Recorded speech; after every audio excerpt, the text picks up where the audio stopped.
ሀራምቤ ሬዲዮ 98.7 የካቲት 30 ቀን 2018 ዓ.ም የሰዓቱ ዜናዎቻችን አሁን ሰማላችሁ። ዜናዎቻችንን ጨምሮ ደግሞ የተለያዩ ዝግጅቶቻችን በዌብሳይታችን በኩል www.radioharambe.com በኩል በቀጥታ ስርጭት እንድትከታተሉ እየጋበዝኩኝ ለሰዓቱ ከያዝኩላችሁ ዜናዎች መካከል በቅድሚያ ዋናዎቹ ሀገራቱ በሰሜን ኢትዮጵያ ወታደራዊ ግጭት ሊከሰት ይችላል የሚል ስጋት እንዳደረባቸው ስለማስታወቃቸው፣ ተፈናቃዮቹ ለከፋ ረሃብ ተዳርገናል ስለማለታቸው፣ በትግራይ በህዝብ ትራንስፖርት ላይ ከፍተኛ ጭማሪ ስለመደረጉ እኒህ ከሀገር ቤት ሌሎች አህጉራዊ እንዲሁም ዓለም አቀፋዊ ዜናዎችን አካተን ትዕግስት ወርቅነህ አስደምጣችኋለሁ።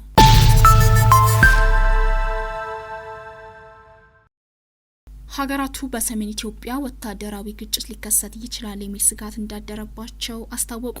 በሰሜን ኢትዮጵያ ወታደራዊ ግጭት ሊያስከትል የሚችለውን ወቅታዊ ሁኔታ በከፍተኛ ስጋት እየተከታተሉ መሆኑን 41 ሀገራት ለተባበሩት መንግስታት ድርጅት የሰብአዊ መብቶች ኮሚሽን ባስገቡት ደብዳቤ አስታውቀዋል። ሀገራቱ በደብዳቤያቸው ሁሉም ወገኖች በአስቸኳይ ውጥረቱ እንዲያረግቡም አሳስበዋል። በአማራ በኦሮሚያና ትግራይ ክልል ጨምሮ በግጭት አካባቢዎች የሚፈጸሙ የሰብአዊ መብት ጥሰቶችና ጥቃቶችን ለማስቆም የኢትዮጵያ መንግስትና ሌሎች ተዋናዮች ሁሉ ተጨባጭ እርምጃ እንዲወስዱ ጥሪ አቅርበዋል።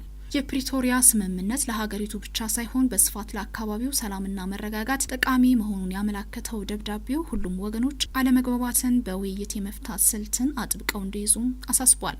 የሽግግር ፍትህ ሂደቱ አለመንቀሳቀሱ እንዳሳሰባቸው በማመልከትም በፍጥነት ተግባራዊ እንዲሆንም አጽንኦት ሰጥተዋል። ደብዳቤውን ለተመድ የሰብአዊ መብቶች ከፍተኛ ኮሚሽን ያቀረቡት 41 ሀገራት በተመድና በጄኔቫ በሚገኙ ሌሎች ዓለም አቀፍ ድርጅቶች ውስጥ የአውሮፓ ህብረት ልዑካን ናቸው።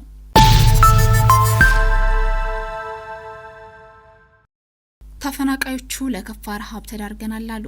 ካላማጣ፣ ኮረሞ፣ ፍላ፣ ዛታና ራያ አላማጣ ጦርነትን ሽሽት ተፈናቅለው በቆቦና ሰቆጣ ከተማ የሚገኙ ወገኖች ምንም አይነት የምግብ ድጋፍ ለአንድ ወር ባለማግኘታቸው ለረሃብ ተዳርገናል አሉ።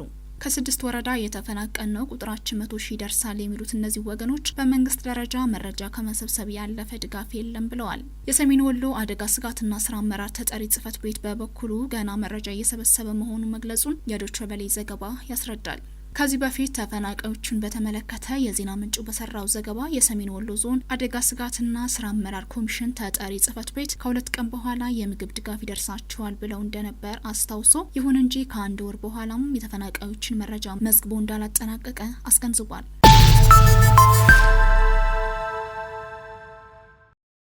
በትግራይ በህዝብ ትራንስፖርት ላይ ከፍተኛ ጭማሪ ተደረገ። የትግራይ ትራንስፖርት ቢሮ በነዳጅ እጥረት ሳቢያ በህዝብ ትራንስፖርት ላይ የ100% ጊዜያዊ የታሪፍ ጭማሪ ማድረጉን አስታወቀ። ጊዜያዊ የታሪፍ ጭማሪ የተደረገው በክልሉ የትራንስፖርት አገልግሎት እንዳይቋረጥ መሆኑን ቢሮው ገልጿል። በአንዳንድ አካባቢዎች በጥሬ ገንዘብና በነዳጅ እጥረት ሳቢያ የትራንስፖርት አገልግሎት መቋረጡን ወይም መስተጓጉሉን የጠቀሰው ቢሮ የጥሬ ገንዘብ እጥረቱን ለመፍታት የትራንስፖርት አገልግሎት ሰጪዎችና ተገልጋዮች በባንክ በኩል የሚፈጽሟቸውን ክፍያዎች እንዲቀበሉና ተገልጋዮችም ይህንኑ አማራጭ እንዲጠቀሙ አዟል። በትግራይ ባለው ወቅታዊ የፖለቲካ ውጥረት የተነሳ በርካታ ማህበራዊ አገልግሎቶች እየተስተጓጎሉ መሆኑንም ጣቢያችን ያነጋገራቸው የክልሉ ነዋሪዎች አስረድተዋል። በዚህም የፌዴራል መንግስትና የክልሉ ጊዜያዊ አስተዳደር ችግሮችን በመፍታት ላይ አተኩረው እንዲሰሩ ነዋሪዎቹ ጥሪ አቅርበዋል።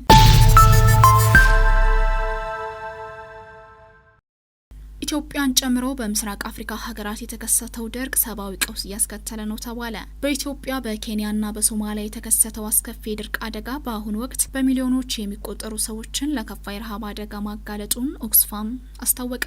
ድርቁ በተለይም የውሃ ዋጋ በአንዳንድ አካባቢዎች እስከ 2000 በመቶ እንዲንር በማድረጉ በ3 ሀገራት 26 ሚሊዮን የሚጠጉ ሰዎች ለከፍተኛ ረሃብ መጋለጣቸው ተገልጿል። በተጨማሪም ከ58 ሚሊዮን በላይ ዜጎች ንጹህ የመጠጥ ውሃ ያጡ ሲሆን በሚሊዮን የሚቆጠሩ የቤት እንስሳትም በድርቅ ምክንያት እያለቁ ይገኛሉ ተብሏል። የውሃ ቀውሱና የዋጋ ንረቱ ማህበረሰቡን ለከፍተኛ ምስቅልቅል እንደዳረገውም ተገልጿል። እንደ ኦክስፋም መግለጫ ከጥቅምት እስከ ታህሳስ ባለው ጊዜ ሊዘንብ የነበረው ዝናብ በመቅረቱ የውሃ ጉድጓዶች በከፍተኛ ሁኔታ ደርቀዋል። ይህም በተለይ የውሃ ዋጋ ንረትን በከፍተኛ መጠን ማስከተሉን አስታውቀዋል። እንደ ድርጅቱ ከሆነ በኢትዮጵያ ላለፉት 2 ወቅቶች ዝናብ ባለመዝነቡ ምክንያት የሰብል ምርት ከ34 እስከ 54 በመቶ ቅናሽ አሳይቷል።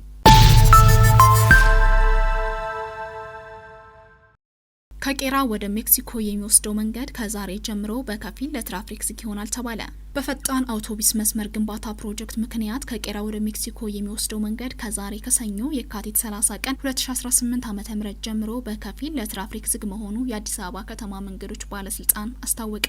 በመሆኑም ከቄራ ወደ ሜክሲኮ የሚጓዙ አሽከርካሪዎች ከቡልጋሪያ መብራት ወደ ቀኝ በመታጠፍ ወደ ቂርቆስ ቤተ ክርስቲያን የሚወስደውን መንገድ መጠቀም ይችላሉ ተብሏል። እንዲሁም ከቡልጋሪያ መብራት ወደ ግራ በመታጠፍ ወደ አፍሪካ ህብረት የሚወስደውን መንገድ ሊጠቀሙ እንደሚገባ የአዲስ አበባ መንገዶች ባለስልጣን አስታውቋል።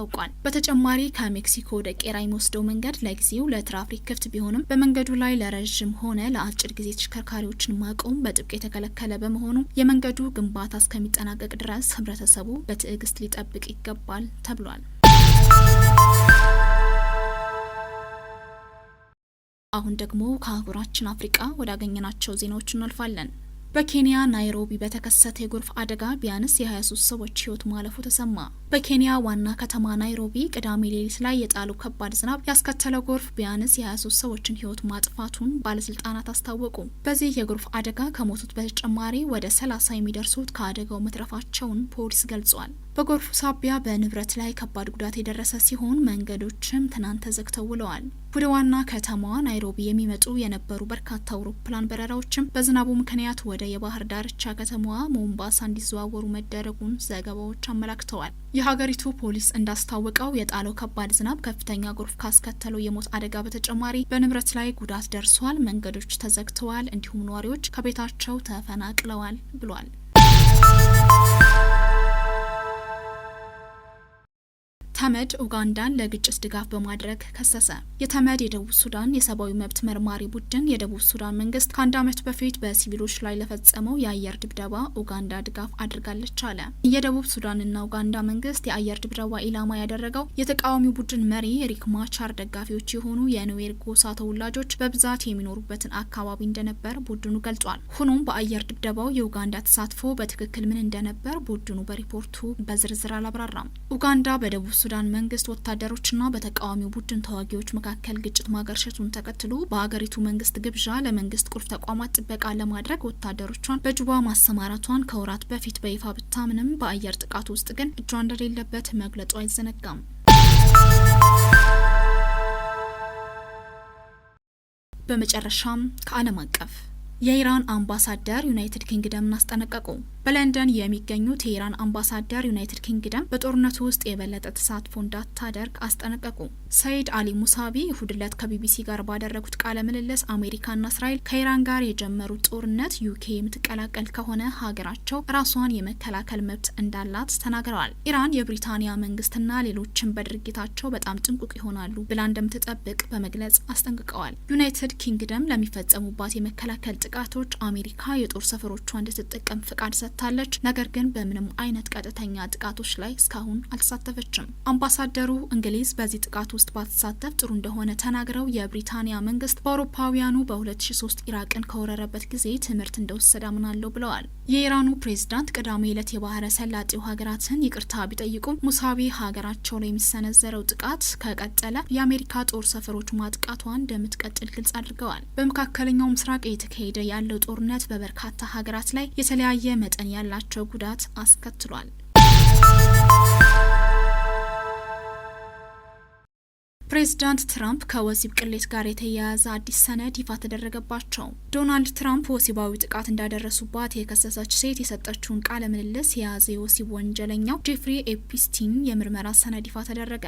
ይህ የተጎጂዋን ቃለ ምልልስ ጭምቅ ሀሳብ የያዘ ሰነድ በአሜሪካው የወንጀል ምርመራ ተቋም ኤፍቢአይ ስር እንደነበር ታውቋል። የሀገሪቱ የፍትህ መስሪያ ቤት ይፋ ካደረጋቸው ከወሲብ ወንጀለኛው ጄፍሪ ኤፕስቲን ጋር የተያያዙ ሰነዶች ውስጥም ተካቷል። ሰነዱ የፍትህ መስሪያ ቤት ከዚህ ቀደም ይፋ ያደረገው የኤፕስቲን ፋይል ውስጥ አለመኖሩ ጥያቄ አስነስቶ የነበረ ሲሆን ዲሞክራቶች ሰነዱን ለመደበቅ ጥረት ተደርጓል ብለው መክሰሳቸውም ይታወሳል። ትራምፕና ኤፕስቲን ከከሰሰችው ሴት ጋር በአውሮፓውያኑ 2019 የተደረገ ቃለ ምልልስ በሰነዱ ውስጥ እንደሚገኝም ታውቋል። ትራምፕ በበኩላቸው ከኤፕስቲን ጋር በተያያዘ ማንኛውንም ወንጀል እንዳልፈጸሙ በተደጋጋሚ ገልጸዋል።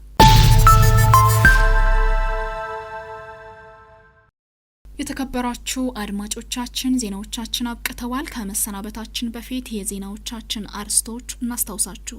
ሀገራቱ በሰሜን ኢትዮጵያ ወታደራዊ ግጭት ሊከሰት ይችላል የሚል ስጋት እንዳደረባቸው ስለማስታወቃቸው፣ ተፈናቃዮች ለከፋ ረሃብ ተዳርገናል ስለማለታቸው፣ በትግራይ በህዝብ ትራንስፖርት ላይ ከፍተኛ ጭማሪ ስለመደረጉ፣ ኢትዮጵያን ጨምሮ በምስራቅ አፍሪካ ሀገራት የተከሰተው ድርቅ ሰብአዊ ቀውስ እያስከተለ ነው ስለመባሉ፣ ከሀገር ቤት በኬንያ ናይሮቢ በተከሰተ የጎርፍ አደጋ ቢያንስ የ23 ሰዎች ህይወት ማለፉ ስለመሰማቱ፣ ተመድ ኡጋንዳን ለግጭት ድጋፍ በማድረግ ስለመክሰሱ፣ ከአፍሪካ የኢራን አምባሳደር ዩናይትድ ኪንግደምን ስለማስጠንቀቃቸው፣ ከዓለም አቀፍ የተከበራቸው አድማጮቻችን ዜናዎቻችን እኒህ ነበሩ። ዜናዎቻችን ጨምረው ደግሞ የተለያዩ ዝግጅቶቻችን በዌብሳይታችን በኩል www.radioharambe.com በኩል በቀጥታ ስርጭት እንድትከታተሉ እየጋበዝኩኝ ዜናውን ያስደምጥኳችሁ ትዕግስት ወርቅነህ ነበርኩኝ። ከቀሪ ሀራምቤ ዝግጅቶች ጋር መልካም ጊዜን ተመኘው።